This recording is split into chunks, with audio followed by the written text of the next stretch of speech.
What's up, YouTube? MKohl40 here. I want to talk to you guys about the Valuable 16 book coming out in Japan, and the two cards that are actually coming out with them. First off is the Dragoascension, the Supreme Dragon of the Heavens, this guy right here. It's a light dragon effect synchro. Its attack is question mark, its defense is 3000.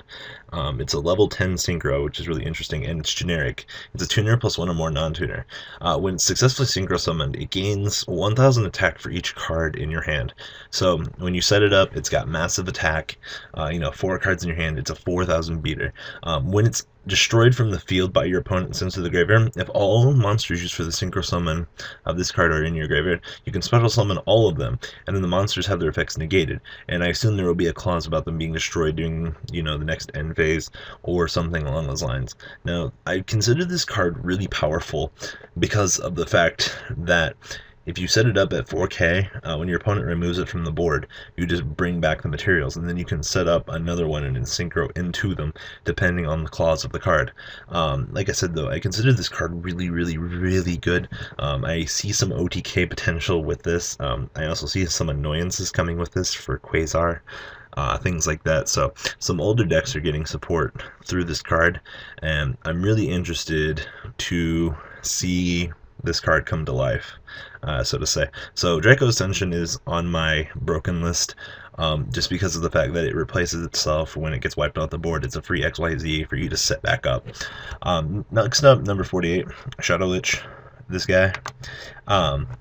2 level 3 monsters. It's a dark zombie. It's got 1800 attack. Once per turn during your opponent's turn, you can activate the spec by detaching one exclusive material. Special summon question mark phantom tokens, 500 level 3, to your field. Also, you control a phantom token. This card cannot be selected as an attack target, and it gains 500 for each phantom token you control.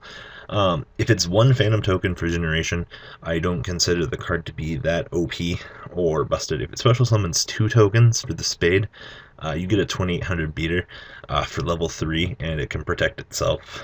So it seems a little bit OP. If it just generates 1 token, I mean, it's not that good. But nonetheless, the 2 token generation would be really good, and I hope it's 2, because it would give, some more problematic cards into the game, and it would make people think. But nonetheless, I have a lot of hope for Dragoascension and a number 48, depending on the resolution of their effects. Dragoascension, they can easily slap the line on there. You cannot use the monster special summon by this effect to synchro material or something like that. But nonetheless, depending on the situation you're in, a 4K beater with 3000, depending on when you're setting it up. The later the game, depending on what you're playing against, it can mean game for your opponent just because it replaces itself after they dedicate the resources to it. So I'm really, really looking forward to these 2 particular cards. Tell me what you think about them in the comment section down below. And guys, I'm out for now. Later.